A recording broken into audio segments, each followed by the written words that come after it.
नमस्कार. Exam master मराठीच्या या विशेष एक्सप्लेनरमध्ये सर्वांचं स्वागत आहे. आज आपण महाटेट परीक्षेतील सर्वात महत्त्वाच्या शिक्षक काय करेल या परिस्थितीवर आधारित प्रश्नांची मास्टर ट्रिक पाहणार आहोत.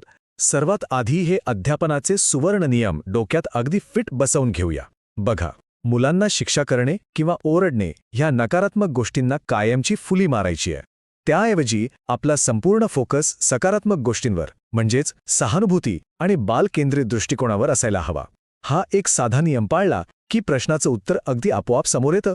चला तर मग या नियमांची चाचणी करूया आपल्या पहिल्या प्रसंगातून. समजा एखाद्या विद्यार्थ्याला गणिताशी मूलभूत संकल्पनाच समजलेली नाहीये आणि तो वारंवार चुका करतोय. अशा वेळी एक आदर्श शिक्षक म्हणून योग्य कृती कोणती असायला हवी? समोर दिलेले पर्याय वाचा आणि अचूक उत्तरासाठी आपण 5 सेकंद विचार करूया.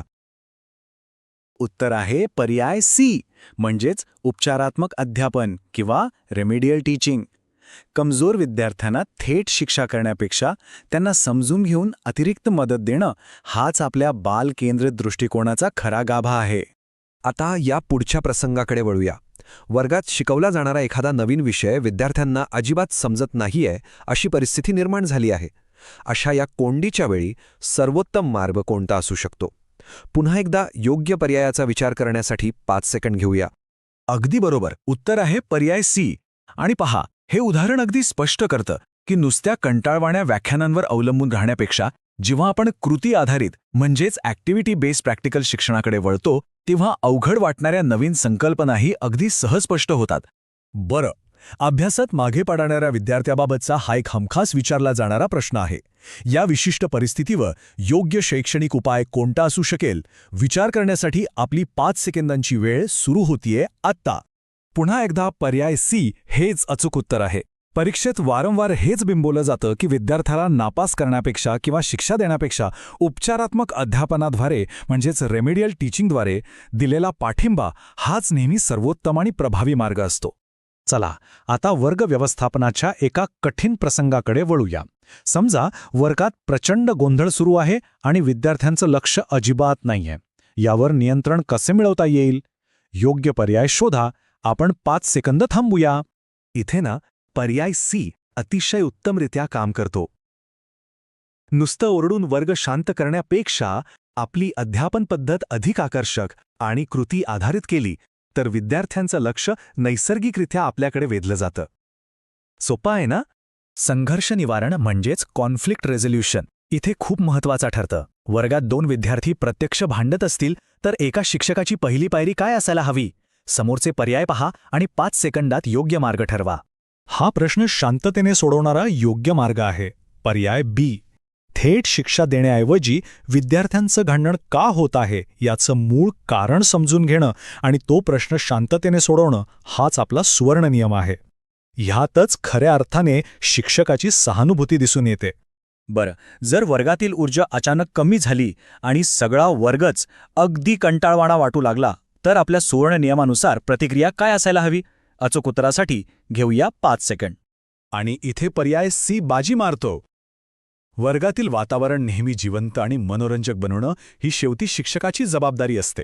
त्यासाठी नवनवीन आणि प्रवाही अध्यापन पद्धतींचा वापर करणं हे अत्यंत आवश्यक ठरतं. आता आपण थोडं सहानुभूती आणि वर्तनावर आधारित प्रसंगाकडे जाऊया. एक विद्यार्थी वर्गात खूप शांत बसून आहे आणि तो कुठल्याही चर्चेत भाग घेत नाहीये. यावर सर्वोत्तम उपाय काय असू शकेल? अचूक निवड निश्चित करण्यासाठी 5 सेकंद घेऊया. इथे पर्याय सी हेच अगदी योग्य उत्तर आहे. विद्यार्थ्याला जबरदस्ती बोलायला लावणं हे आपल्या बालकेंद्रित दृष्टिकोनाच्या अगदी विरोधात जातं. त्याऐवजी सुरक्षित आणि आरामदायक वातावरण तयार केलं तर विद्यार्थ्याचा आत्मविश्वास नैसर्गिकरित्या वाढतो. पण अशा विद्यार्थ्याचं काय जो सतत न थांबता काही ना काही प्रश्न विचारत राहतो? अशा वेळी आपला योग्य शैक्षणिक दृष्टिकोन कोणता असावा? विचार करण्यासाठी घेऊया 5 सेकंद. नक्कीच उत्तर आहे पर्याय बी.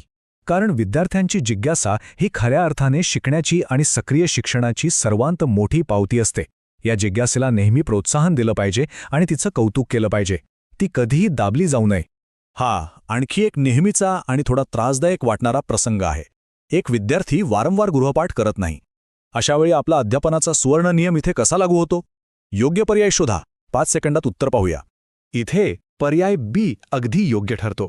विद्यार्थ्याला थेट शिक्षा करण्यापेक्षा तो गृहपाठ का करत नाहीये याचं मूळ कारण समजून घेणं अत्यंत महत्वाचं आहे.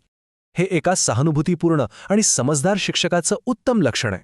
आता आपण आजच्या या एक्सप्लेनरमधील अगदी शेवटच्या आणि अत्यंत महत्त्वाच्या प्रसंगाकडे येऊया.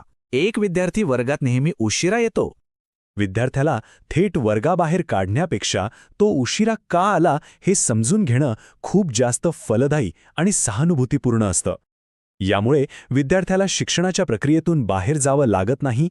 या सर्व प्रसंगांवर अचूक प्रभुत्व मिळवण्यासाठी आणखी 100हून अधिक अतिरिक्त प्रश्नांची सराव गरज असल्यास खाली MCQ असा शब्द नक्की कमेंट करा. अशाच दर्जेदार एक्सप्लेनरसाठी चॅनलला सबस्क्राईब करायला विसरू नका. लक्षात ठेवा, योग्य दृष्टिकोन आणि सरावाने MHET TET 2026 नक्कीच क्रॅक करता येईल.